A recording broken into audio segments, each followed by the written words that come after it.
ষষ্ঠ স্কন্ধ অজামিল উপাখ্যান মঙ্গলাচৰণ দুলৰী চন্দ্ৰ। জয় জয় জয় জগত জনক, জয় জগন্নাথ নাম, পতিত পাতকী অন্তৰ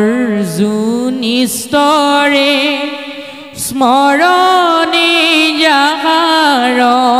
নাম, যাহাৰ আজ্ঞাক শিৰে ধৰে আতি, হৰি ঘৰ প্ৰজাপ্ৰতি, হেনয় ঈশ্বৰ কৃষ্ণক কৰো, সহস্ৰ কোটি প্ৰণতি, নমো ভগৱন্ত হততে কৰন্ত, যিটো ভকত কদায়া, সৃষ্টি স্থিতি লয় কৰন্তে আশ্ৰয়, কটাইখে যাহাৰ মায়া, যতয় অৱতাৰ বিভূতি যাহাৰ, যাৰ মহাহৰি নাম, হেনয় ঈশ্বৰ কৃষ্ণক কৰো, সহস্ৰ কোটি প্ৰণাম। অজামিল উপাখ্যানৰ মংগলাচৰণত দুলৰী চন্দ্ৰত কৈছে যে, জয় জয় জয় জগত জনক, জয় জগন্নাথ ৰাম। জয় ঘোষণা কৰিলে, কাৰ জয় ঘোষণা কৰিলে? সেইজনা জগন্নাথ প্ৰভু ৰামৰ জয় ঘোষণা কৰি দিছে, যিজনা জগতৰ জনক, জগতৰ স্বামী, পতিত পাতকী অন্তৰ জুনিস্তৰে, স্মৰণে যাহাৰ নাম, যিজনা জগন্নাথৰ নাম স্মৰণ কৰিলে পৰম পাতকী প্ৰজাবিলাকেও এই অপাৰ সংসাৰ সমুদ্ৰখন পাৰ হৈ যাব পাৰে, সেইজনাৰকে জয় ঘোষণা কৰিলে মংগলাচৰণত। যাহাৰ আজ্ঞাক শিৰে ধৰি আতি, হৰিহৰ প্ৰজাপতি, হেনয় ঈশ্বৰ কৃষ্ণক কৰো, সহস্ৰ কোটি প্ৰণতি। যিজনাৰ আজ্ঞাক শিৰোগত কৰি ব্ৰহ্মাই সৃজন, বিষ্ণুৱে পালন আৰু সদাশিৱই নাক এই তিনিও কাৰ্য সম্পাদন কৰি আছে, সেইজনা ঈশ্বৰ কৃষ্ণকে সহস্ৰ কোটিবাৰ প্ৰণাম জনাওঁ বুলি মংগলাচৰণৰ প্ৰথমতে উল্লেখ কৰিছে। নমো ভগৱন্ত সততে কৰন্ত, যিটো ভকতক দায়া, সৃষ্টি স্থিতি লয় কৰন্তে আশ্ৰয়, কটাইখে যাহাৰ মায়া। যিজনা পৰম প্ৰভু নাৰায়ণে নিজৰ ভকতক অনবৰতেই সুদৰ্শন চক্ৰৰ জৰিয়তে ৰক্ষণাবেক্ষণ দি থাকে, যিজনাৰ সৃষ্টি স্থিতি প্ৰলয়ৰ গৰাকী, যিজনাৰ কটাক্ষ দৃষ্টিত ভয় পাই মায়ায়ো এই বিশ্ব ব্ৰহ্মাণ্ডখন সৃজন কৰিছিল, সেইজনা প্ৰভু ঈশ্বৰৰ নামকে শ্ৰৱণ কীৰ্তন কৰিবলৈ উপদেশ দিছে আমাক দুলৰী চন্দ্ৰই। যত অৱতাৰ বিভূতি যাহাৰ, যাৰ মহাহৰি নাম, হেনয় ঈশ্বৰ কৃষ্ণক কৰো, সহস্ৰ কোটি প্ৰণাম। কি ক'লে? যিজনে বাৰম্বাৰ দশ অৱতাৰ ধৰি প্ৰত্যেকটি যুগৰে অধৰ্মবিলাকক দূৰ কৰি ধৰ্মক প্ৰতিস্থাপিত কৰি আহিছে, সেইজনা ঈশ্বৰ কৃষ্ণৰ গুণনামতকে সহস্ৰ কোটি প্ৰণিপাত জনাইছে মংগলাচৰণ ভাগৱতে। পৰম পাতকী দ্বিজ অজামিল মলিন অধম বুদ্ধি, পৰম পাতকী পৰম পাপী দ্বিজ অজামিলৰ বুদ্ধিবিলাক আছিল অতিকৈ মলিন বুদ্ধি। অজামিল অতিকৈ পাপী, অতিকৈ অধৰ্মী আছিল। তথাপিতো কিন্তু অজামিলে নৰকত স্থান নাপায় বৈকুণ্ঠত স্থান পালে কিয় নাৰায়ণ বুলি পুত্ৰক ডাকন্তে সিও ভৈলা মকা শুদ্ধি যেতিয়াই অজামিলৰ মৃত্যুৰ আয়ুস ৰেখা ওচৰ চাপি আহিলে যমদূতে যেতিয়া অজামিলক নিবলৈ ওচৰ চাপি আহিল ভয়তে অজামিলে কনিষ্ঠ পুত্ৰ নাৰায়ণক মাত লগাইছিল কি বুলি নাৰায়ণ বচোৱা বুলি কিন্তু সেই কনিষ্ঠ পুত্ৰৰ নাম নাৰায়ণ জগতৰ ঈশ্বৰৰ নাম অন্য এটা নাম নাৰায়ণ আৰু সেই নাৰায়ণৰ নামে নামে গৈ পুত্ৰক মাতিছিল আহিলে ঈশ্বৰ কৃষ্ণ নাৰায়ণ আৰু তাৰ ফলতে পাপত নিষ্ঠৰি সংসাৰ কটৰি পাইলা বৈকুণ্ঠক স্থান অজামিলৰ যিমান পাপ আছিল সকলো পাপবিলাক নাশ হৈ বৈকুণ্ঠত স্থান পালে বুলি কৈছে কৃষ্ণৰ কিংকৰে ৰচিলা শংকৰে অজামিল উপাখ্যান প্ৰভু কৃষ্ণৰ কিংকৰ সৰ্দিক জগতগুৰু শংকৰ গুৰুজনাই পদবন্ধেৰে নিবন্ধন কৰি এই অজামিল উপাখ্যান নামৰ অধ্যায়টি ষষ্ঠ স্কন্ধ ভাগৱতত সন্নিৱিষ্ট কৰিলে পাপত নিষ্ঠৰি সংসাৰ কটৰি পাইলা বৈকুণ্ঠত স্থান কৃষ্ণৰ কিংকৰে ৰচিলা শংকৰে অজামিল উপাখ্যান হৰি ৰাম ৰাম ৰাম মংগলাচৰণৰ দুলৰী চন্দ্ৰত বৰ বেছিকৈ কথা কোৱা নাই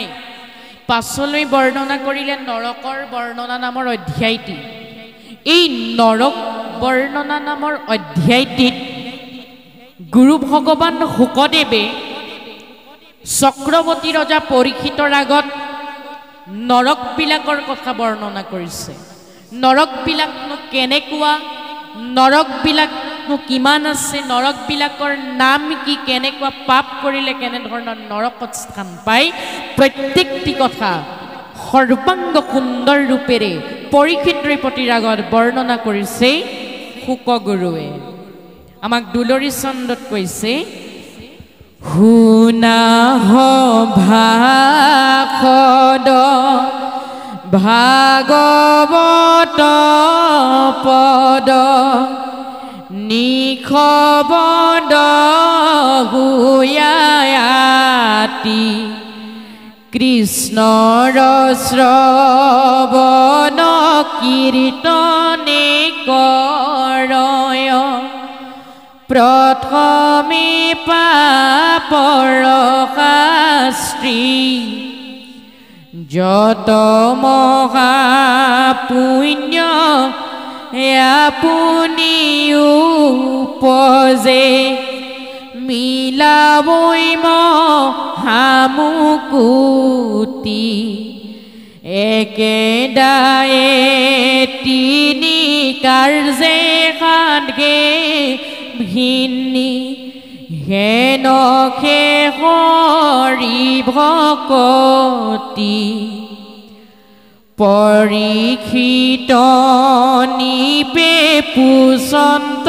শুকত শুনামুনি মহামতি কৃষ্ণৰ ৰুচিৰ চৰিত্ৰ শুনিলো তোমাৰ মুখে সম্প্ৰতি সূৰ্যমণ্ডলৰ নক্ষত্ৰ গহৰ কহিলা সমস্তে স্থিতি পৃথিৱী পৰ্বত সবাৰে প্ৰমাণ শুনিয়াম হৈলা তৃপ্তি পৰীক্ষিত নৃপতিক গুৰু ভগৱান শুকদেৱী বৰ্ণনা কৰিছে যে শুনা সভাসদ ভাগৱত পদ নিখবধ হুয়াতি আমাৰ সমস্তজনকে ভাগৱত শাস্ত্ৰত শুকগুৰুৱে সভাসদ বুলি সম্বোধন কৰিছে কৈছে যে হে সভাসদসকল তোমালোকে অতি মনোযোগেৰে নিশবদকৈ অৰ্থাৎ শান্তকৈ মৌনকৈ একান্ত চিত্তেৰে ঈশ্বৰৰ গুণনামবিলাক শ্ৰৱণ কৰা কৃষ্ণৰ শ্ৰৱণ কীৰ্তনে কৰয় প্ৰথমে পাপৰ শাস্তি আৰু সেই প্ৰভু নাৰায়ণৰ নাম শ্ৰৱণ কৰাৰ পাছতে প্ৰথমে শাস্তি প্ৰদান কৰিব কাক শাস্তি প্ৰদান কৰিব আমাৰ গাত থকা পাপবিলাকক কাৰণ হৰি নাম মুকুতাসন পাপ সুচানবন ক্ষণেকতে দহি কৰে চন জুয়ে শুকান বন পুৰি চাৰখাৰ কৰাৰ দৰে ঈশ্বৰৰ নামেও আমাৰ গাৰ পাপবিলাক পুৰি চাৰখাৰ কৰিব বুলি কৈছে যত মহাপুণ্য আপুনি উপজে মিলাওই মহামুকুতি একে দায়ে তিনি কাৰ্যে সাধে ভিন্নি হেনখে হৰি ভকতি ঈশ্বৰৰ চৰণত কায় বাক্য মনচিত এক কৰি একান্তভাৱে সুদৃঢ় বিশ্বাসেৰে শৰণাপন্ন হ'লে আমাক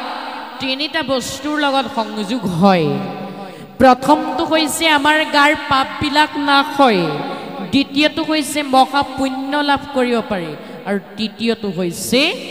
মহামুকুতি লাভ কৰিব পাৰি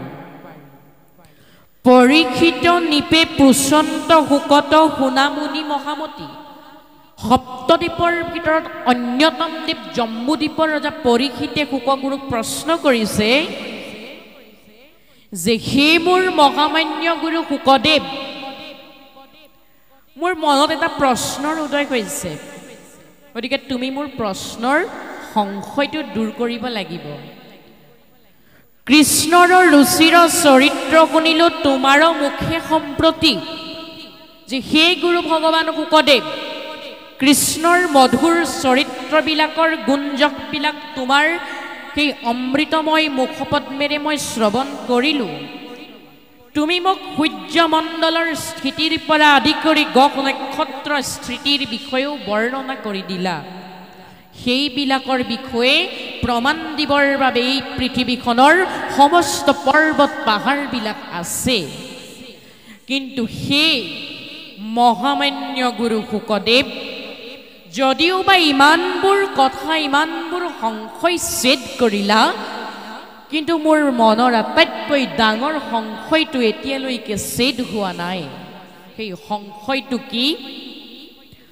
ও ৰাম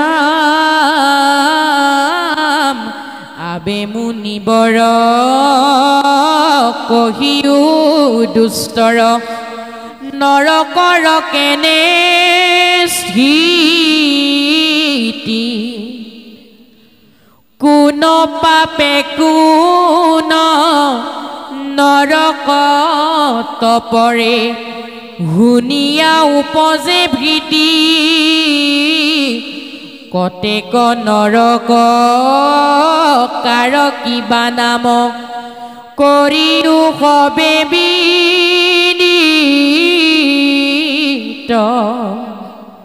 শুনি মুনিবৰ দিলন্ত উত্তৰ শুনানি পৰীক্ষিত হাতু পাতালৰ তলৰ জলৰ উপৰে যমৰ পুৰ অসংখ্যাত তাত দুষ্টৰ নৰক জুৰি আছে বহু দূৰ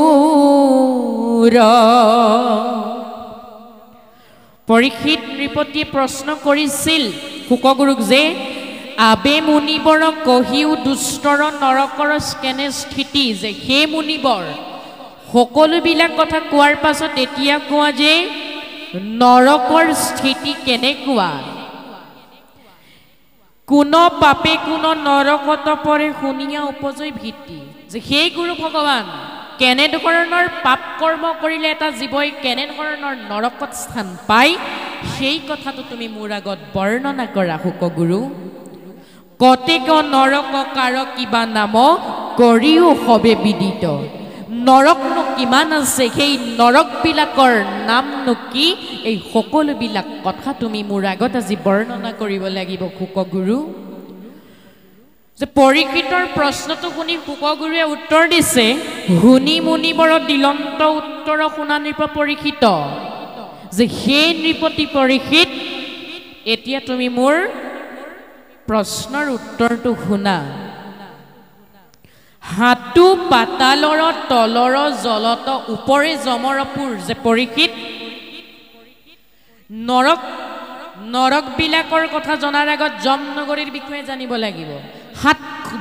হাতখন পাতালৰ তলত আৰু জলৰ ওপৰত বিৰাজমান হৈ আছে এই যমনগৰীখন অসংখ্যাত দুষ্টৰ নৰক জুৰি আছে বহুদূৰ সেই হাতখন পাতালৰ তলত আৰু জলৰ ওপৰত বিৰাজমান হৈ থকা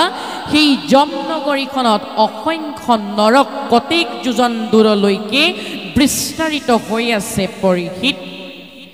সেই নৰকবিলাকৰ নাম বৰ্ণনা কৰাৰ শক্তি কাৰ আছে পৰীক্ষিত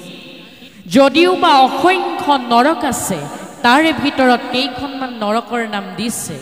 অসংখ্য নৰক মানে হৈছে 84 লাখ হাজাৰ নৰক আছে সেই যমনগৰীখনত পৰীক্ষিত সেই 84 লাখ হাজাৰ নৰকৰ নাম বৰ্ণনা কৰাৰ শক্তি কাৰ আছে বুলি শুকগুৰুৱে প্ৰশ্ন কৰিছে দুৰ্ঘুৰ নৰক দেখন্তে চমক সাগৰ যেন কল্লোল শুনিয়া অপাৰ পাতে কি প্ৰজাৰ আতি আৰ্তনাদৰ দুল যে পৰীক্ষিত যেনেকৈ এখন বৃহৎ সাগৰত থকা ঢৌৱে যেনেকৈ এখন সাগৰক অশান্তিত কৰি ৰাখে ঠিক সেইদৰে সেই যমনগৰীত বিৰাজমৃত হৈ থকা নৰকবিলাকত পৰি থকা পাতকী প্ৰজাবিলাকৰ আৰ্তনাদেও নদীৰ খুঁটে নৈখনক অশান্ত কৰি ৰখাৰ দৰে পাপী প্ৰজাবিলাকৰ আৰ্তনাদে সেই নৰকবিলাককো অনবৰতেই অশান্ত কৰি ৰাখে পৰীক্ষিত শুনিয়া অপাৰ প্ৰাতিকী প্ৰজাৰ আতি আৰ্তনাদৰুল তাতে মহাঘোৰ 28খন নৰক শুনিয়া নাহাৰ নাম যে পৰীক্ষিত যদিও বা নৰক 84 লাখ হাজাৰ আছে তাৰ ভিতৰত বৰ্ণনা কৰিব পৰাৰ যুক্তি আছে মোৰ 28খন নৰকৰ নামকে মই তোমাৰ আগত বৰ্ণনা কৰিব পাৰিম সেই পৰীক্ষিত সেই 28খন নৰকৰ নাম মই তোমাৰ আগত এতিয়া বৰ্ণনা কৰিম তুমি একান্ত চিত্তেৰে শ্ৰৱণ কৰিবা এই নৰকৰ বৰ্ণনাত শুকগুৰুৱে কেৱল মাত্ৰ নৰকৰ নামবিলাকহে কৈছে ইয়াৰ পাছৰ অধ্যায়টো বিবিধ পাপৰ বিবিধ নৰকতহে কেনে পাপ কৰিলে কেনে নৰকত স্থান পায় এই কথাটো কৈছে বৰ্তমানলৈকে নৰকবিলাকৰ নাম বৰ্ণনা কৰিব ধৰিছে শুকগুৰুৱে ৰৌৰৱতা মিশ্ৰ অন্ধতা মিশ্ৰ পৰম দুখনিকাৰ কুম্ভীপাক কাল হুদ্ৰয় ক্ষিপত্ৰ তপন চূৰ্মী মহাদুখ লাল ভক্ষসাৰ কৰ্দম ৰাক্যস ভোজন কুকৰ মুখ ও হসি মুখ মহা ৰৌৰৱ সংদংশ দণ্ড হুক বিষণ অয়পান প্ৰাণ ৰুধ কুলপুত অবিশি কৃমি ভোজন পৰীক্ষিত নৃপতিক বৰ্ণনা কৰিছে নৰকবিলাকৰ নাম প্ৰথমখন নৰক হৈছে ৰৌৰৱ নৰক দ্বিতীয়খন নৰক হৈছে তামিশ্ৰ নৰক অন্ধ তামিশ্ৰ নৰক এই ৰৌৰৱ তামিশ্ৰ আৰু অন্ধ তামিশ্ৰ নামৰ নৰক কেইখন অতিকৈ যন্ত্ৰণাময় নৰক অতিকৈ কষ্টময় নৰক ৰৌৰৱ তামিশ্ৰ আৰু অন্ধ তামিশ্ৰ নৰকৰ নাম কোৱাৰ পাছতে আৰু কেইখনমান নৰকৰ নাম গুৰু ভগৱান শুকদেৱে পৰীক্ষিত নিপতিক কৈছে। সেইকেইখন নৰক কি? কুম্ভীপাক, কালসূত্ৰ, অক্ষিপত্ৰ, তপ্নচূৰ্মী, লালভক্ষ, খাৰকৰ্দম, ৰাক্ষক ভোজন, শুকৰমুখ, হচিমুখ, মহাৰৌৰৱ, সংদংশ, দণ্ডকোক, বিশোষণ, অয়পান, প্ৰাণৰোধ, হুলপুত, অবিশ্ৰী আৰু কৃমিভোজন। তাৰ পাছত এইকেইখন নৰকৰ নাম বৰ্ণনা কৰাৰ পিছতেই শুকগুৰুৱে আৰু নৰকৰ নাম কৰিছে যে বৈতৰণী, অন্ধকূপ আৰু পূজোদক, বৰ্জকন্তক, চলমলী, পৰ্যাবৰ্তন, হাৰমে আদন, পৰম যাতনাস্থলী, অৱতনিৰোধ, হহিতে 28 নৰকয়াতি দুৰ্ঘোৰ, আনু আছে যত যাতনা তাহাৰ, কোনে কহি পাৱে উৰ। আগতে কৈ অহা নৰকবিলাকৰ বিষয়ে কোৱাৰ পাছত পৰীক্ষিত নিপতিক আৰু কেইখনমান নৰকৰ নাম ক'লে গুৰু ভগৱান শুকদেৱে। সেইকেইখন নৰক কি? বৈতৰণী, অন্ধকূপ, পূজোদক, বৰ্জকন্তক, চালমলী, পৰ্যাবৰ্তন, হাৰমে আদন, অৱতনিৰোধ। এইকেইখন হৈছে পৰম যাতনাৰ স্থলী, পৰম যন্ত্ৰণাময় নৰক, পৰম কষ্টকৰ নৰক। আপোনাৰ সমস্তই মন দি শুনিব। 28খন নৰক: ৰৌৰৱ তামিশ্ৰ, অন্ধ তামিশ্ৰ, কুম্ভীপাক, কালসূত্ৰ, অক্ষিপত্ৰ, তপ্নচূৰ্মী, লালভক্ষ, খাৰকৰ্দম, ৰাক্ষস ভোজন, শুকৰমুখ, হচিমুখ, মহাৰৌৰৱ, খণ্ডংশ, দণ্ডকোক, বিশোষণ, অয়পান, প্ৰাণৰোধ, হুলপুত, অবিচি, কৃমিভোজন, বৈতৰণী, অন্ধকূপ, পূজোদক, বৰ্জকন্তক, চালমেলি, পৰ্যাবৰ্তন, হাৰমে আদন, অৱতনিৰোধ। এইকেইখন 28খন নৰকৰ নাম শুকগুৰুৱে পৰীক্ষিত নৃপতিৰ আগত বৰ্ণনা কৰি দিলে। আনু আছে যত যাতনা তাহাৰ, কোনে কহি পাৱে উৰ। এই 28খন নৰকৰ বাহিৰেও আছে 84,00,000 নৰক। এই 84,00,000 নৰকৰ বিষয়ে বৰ্ণনা কৰাৰ যুগুতি কাৰ আছে? কোনে 84,00,000 নৰকৰ কথা বৰ্ণনা কৰি শেষ কৰিব পাৰিব? কোনেও নোৱাৰে। ভাগৱতত আমাক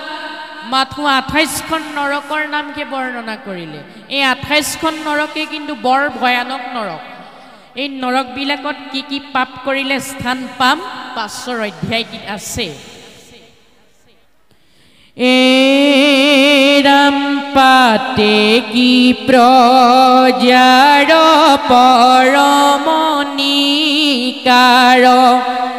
কৰন্তে কিংকৰে শাস্ত্ৰী, যমপুৰ চানি শুনিয়া সদায়,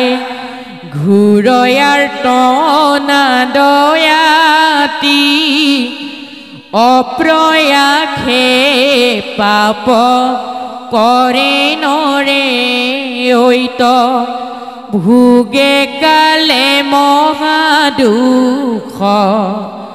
পুণ্য কৰি জীৱ স্বৰ্গতো বনচয়, তহিতে নাহিকে সুখ।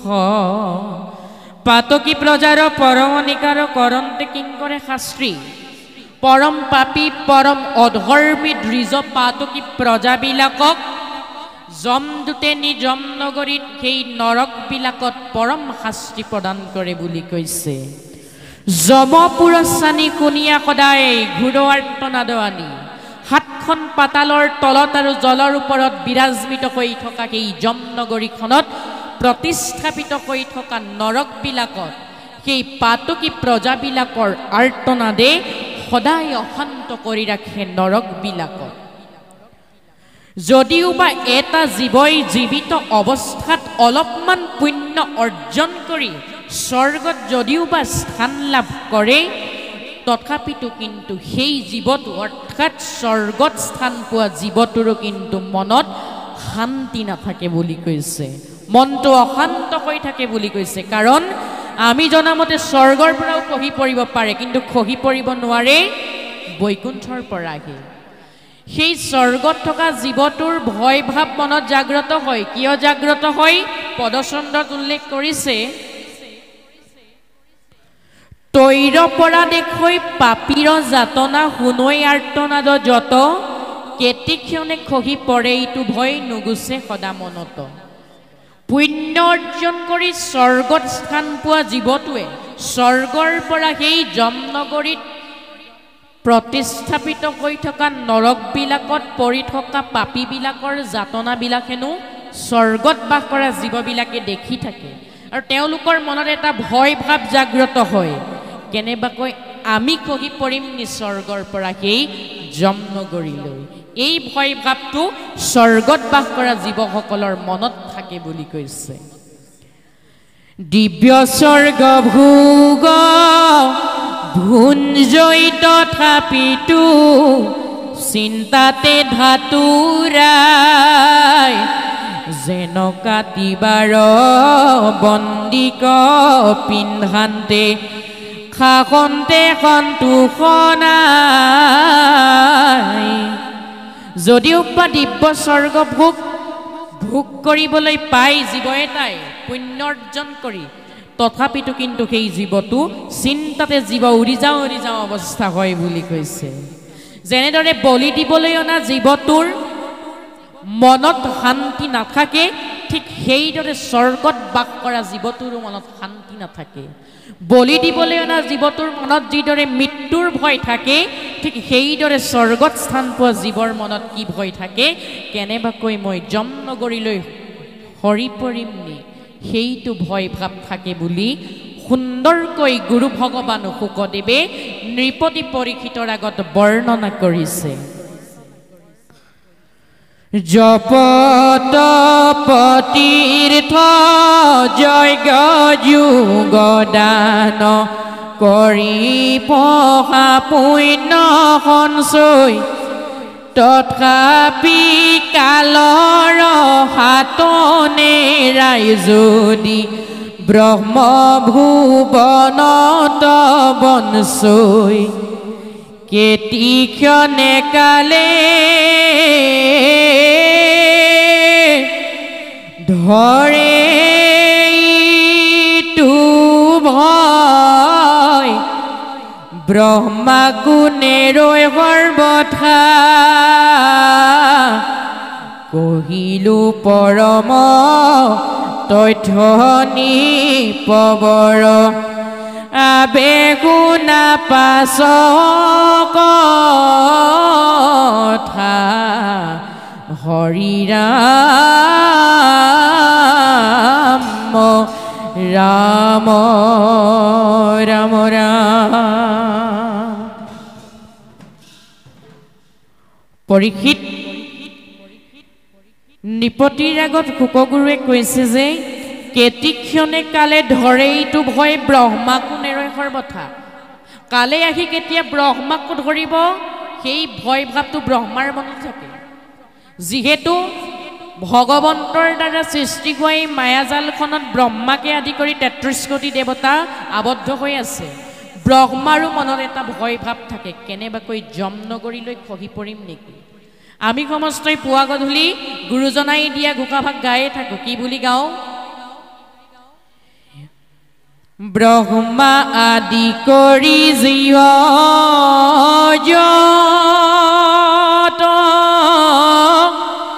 ৰাম ৰাম ৰাম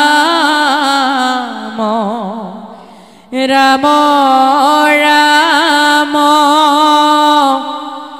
মায়াৰ হৰ জামাজে আশ্ৰয় ঘুমতি যায় মায়াৰ সৰজাৰ মাজত আমি পৰি আছো কোন ব্ৰহ্মাকে আদি কৰি ৩৩ কোটি দেৱতা বিলাক কিন্তু চৈতন্য কৈ আছে এজন সেইজন কোন তুমি খে চৈতন্য সনাতন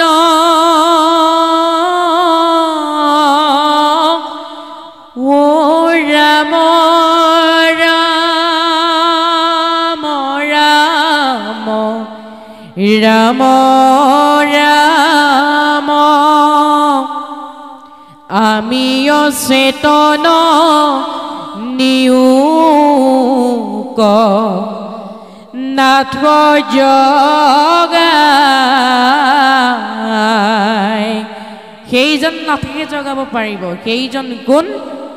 যিজনা চৈতন্য হৈ আছে সেই চৈতন্যজনেই হ'ল যখুৱাৰে লাল কংসৰ কাল নন্দৰ নন্দন ভগতৰ বন্দন জগতৰ আধাৰ দৈৱকী কুমাৰ প্ৰভু ভগৱন্ত কৃষ্ণ তেৰাক্ষী মায়াৰ সেই জৰিডালে স্পৰ্শও কৰিব পৰা নাই নহয়নে বাৰু কিন্তু ব্ৰহ্মাকে আদি কৰি সেই ৩৩ কোটি দেৱতাক সেই মায়াৰ জৰিৰে আবদ্ধ কৰিছে বুলি শুকগুৰুৱে তেৰা ঋষিস্ব নিপতি পৰীক্ষিতৰ আগত বৰ্ণনা কৰিছে কহিলো পৰম তথ্য নিপবৰ আবেগ শুনা পাছ কথা যে সেই নৃপতি পৰীক্ষিত তোমাৰ আগত মই ৮৪ লাখ হাজাৰ নৰকৰ ভিতৰত ২৮খন নৰকৰ নাম বৰ্ণনা কৰিলো যদিও বা বৰ্ণনা কৰিলে শুকগুৰুৱে তথাপিতো কিন্তু সেই নৰকবিলাকত কেনেকুৱা ধৰণৰ কৰ্ম কৰিলে স্থান পায় সেই কথাটো কোৱা নাই সেই কথাখিনি অৱগত কৰিব পৰীক্ষিত নৃপতিৰ আগত বিভিন্ন পাপৰ বিভিন্ন নৰকত দুলৰী চন্দ্ৰৰ সমাপ্ত হোৱাৰ পাছতেই উপদেশৰ ২৪ চন্দ্ৰত উল্লেখ কৰিছে ও ইটো মহাভাগৱত শুনিলা ভাষণ দাৰুণ দুৰ্ঘোৰ যমলোক আয়ু যায় আলে জালে কেতিখনে ধৰে কালে যমপুৰে আবেগে নহৌক জিকাই যে আকুল মন ইটো ভাইজা পুত্ৰ ধন নাতে কটাতে কবে মায়া তিলেকে সংযোগ হৈ তিলে কত কিছু নুই চঞ্চলমে ঘৰ যেন কায়া কলে যে ইটো মহাভাগৱত শুনিলা সভাসদ দাৰুণ দুৰ্ঘোৰ যমলোক যে সেই সভাসদসকল তোমালোকে ভাগৱতৰ মহাভাগৱতৰ উপদেশসমূহ শুনিলা আৰু শুকগুৰুৱে পৰীক্ষিত ৰজাৰ আগত বৰ্ণনা কৰা দাৰুণ দুৰ্ঘোৰ কুৎসিত যমলোকৰ বিষয়েও জ্ঞান লাভ কৰিলা আয়ু যায় আলে জালে কেতিখনে ধৰে কালে যমপুৰে আবেগে নহৌক আমাৰ সমস্তজনৰ আয়ুস ৰেখাডাল এদিন এদিনকৈ ছুটিকৈ আহিছে ঈশ্বৰে ১০০ বছৰ আয়ুস প্ৰদান কৰিছে কিন্তু আমি সমস্তই নিজে আয়ুস ৰেখা ছুটি কৰি ১০০ বছৰ আয়ুসৰ ঠাইত ৫০ বছৰ কৰি লৈছোঁ কেতিয়া আমাৰ এই আয়ুসৰ ৰেখা শেষ হৈ যাব আমি কোনেও ক'ব নোৱাৰোঁ এই সকলোবিলাক মায়া কৈছে যে যি কাৰ্যে আকুল মন ইটো কাৰ্যা পুত্ৰ ধন নাতেক তাতেক সবে মায়া চকুৰে দেখা প্ৰত্যেকটি বস্তুৰে মায়াৰ বস্তু অবস্তুক বস্তু হিচাপে দেখুৱাটোৱে প্ৰভু ঈশ্বৰৰ মূল মায়া বুলি কৈছে আমাৰ জীৱনৰ পুত্ৰ কাৰ্য ধন সম্পত্তি ঐশ্বৰ্য বিভূতি এই সকলোবিলাক নাতেক তাতেক মায়া বুলি কৈছে তিলেকে সংযোগ হৈ তিলেকত কিছু নৈ চঞ্চল মেঘৰ যেন ছায়া যেনেকৈ মেঘবিলাকে ইঠাইৰ পৰা আন এঠাইলৈ গতিশীল হৈ থাকে ঠিক সেইদৰে আমাৰ জীৱনত থকা ধন গুণ পুত্ৰ কাৰ্যা এই সকলোবিলাকো এদিন নহয় এদিন নাইকিয়া হৈ যাব বুলি কৈছে এই সকলোবিলাক নাতেক তাতেক মায়া বুলি শুকগুৰুৱে নিপতি পৰীক্ষিতৰ আগত কৈছে আমি কৈছো যে ঈশ্বৰৰ লীলাটোৱে কৈছে অবস্তুক বস্তু হিচাপে দেখুওৱা অবস্তুক দেখাও বস্তুক আবৰি এহিকে মুহুৰ মায়া জানা নিষ্ঠ কৰি চকুৰে দেখা প্ৰত্যেকটি বস্তুৱে কৈছে অবস্তু তেনেহলে প্ৰকৃত বস্তু কোনবিলাক স্থায়ী বস্তু কোনবিলাক গুৰু বস্তু স্থায়ী দেৱ বস্তু স্থায়ী নাম স্থায়ী আৰু ভকত স্থায়ী পৃথিৱী চন্দ্ৰ সূৰ্য গ্ৰহ নক্ষত্ৰ থকালৈ গুৰু থাকিব দেউ থাকিব নাম থাকিব ভকত থাকিব এইবিলাকহে স্থায়ী বস্তু বাকি সকলোবিলাক কেতিয়াও স্থায়ী বস্তু হ'ব নোৱাৰে বিষয় পখুৰ ভোগ্য কৃষ্ণৰ সেৱাৰ যোগ্য ভাৰতত নৰকলে বৰ আকৌ পাই হেলা কৰি সদা নুহুমৰে হৰি কিনু নৰয়ন পাম শাস্ত্ৰৰো বুজিয়া মজ্জা সদায় কৃষ্ণক ভজা হয়া এক শৰণ কৃষ্ণৰ কৃষ্ণক কৰিও হেব কৃষ্ণক হে পৰম দেৱ চিন্তা তান চৰণ মন বিষয় পখুৰ ভোগ্য কৃষ্ণৰ সেৱাৰ যোগ্য ভাৰতত নৰকলে বৰ নৰতনো দিছে ভাৰতবৰ্ষত কলিযুগত আমাক ঈশ্বৰৰ নাম শ্ৰৱণ কীৰ্তন কৰিবলৈ যদি নৰ দেখা পাই ঈশ্বৰৰ নাম শ্ৰৱণ কীৰ্তন নকৰো তেনেহলে এই দেহ ধৰ সাৰ্থক নহব 84 লাখ বাৰ জন্মগ্ৰহণ কৰি মনুষ্য দেহ পালো এই দেহ পাই ঈশ্বৰৰ নাম লবলৈ যদি আমি খেলা কৰো তেনেহলে নৰদেহ ধৰ সাৰ্থকেই নহব বিষ্ণু পুৰাণৰ মতে এটা সমাধান আছে যে আমি স্থবিৰ জনিত গছলতা আদিত 20 লাখ বাৰ জন্ম কৰিলো জলজ জনিত মাছ কাছ আদিত 9 লাখ বাৰ কৃমিজ জনিত পোক পৰুৱা আদিত 11 লাখ বাৰ পশুৰ জনিত বাঘ সিংহ আদিত 30 লাখ বাৰ চৰাইৰ জনিত 10 লাখ বাৰ আৰু বান্দৰৰ জনিত 4 লাখ বাৰ মুঠতে 84 লাখ বাৰ আমি জন্মগ্ৰহণ কৰি আহি মনুষ্য জন্ম পালো মনুষ্য জন্ম পাই যদি হৰিক নভজো অৱশ্যে হইবা ভাই তৰু তৃণ শিলা সেইবাবে শুকগুৰুৱে আমাক শাস্ত্ৰৰ ভিতৰৰ আসল তত্ত্বটো বুজি এক শৰণত অৰ্থাৎ কৃষ্ণৰ চৰণত শৰণ গ্ৰহণ কৰিবলৈ কৈছে কৃষ্ণকে কৰিও সেৱ কৃষ্ণকে পৰম দেৱ চিন্তা তান চৰণ মনত ঈশ্বৰ কৃষ্ণৰ ওচৰত একচিত্ৰে কায় মন বাইক চিতেক কৰি একান্ত ভাৱে সুদৃঢ় বিশ্বাসেৰে শৰণাপন্ন হবৰ বাবে আমাক সমস্তক উপদেশ প্ৰদান কৰিছে ও তানে শুনা গুণ গাম হাস্তে কৰা তানে কাম মুখত নেৰিবা হৰি নাম এতেকে পাপক বনচা অক্ষয় পুণ্যক হংসা নিৰন্তৰে বোলা ৰাম ৰাম হৰি ৰাম ৰাম ৰাম ৰাম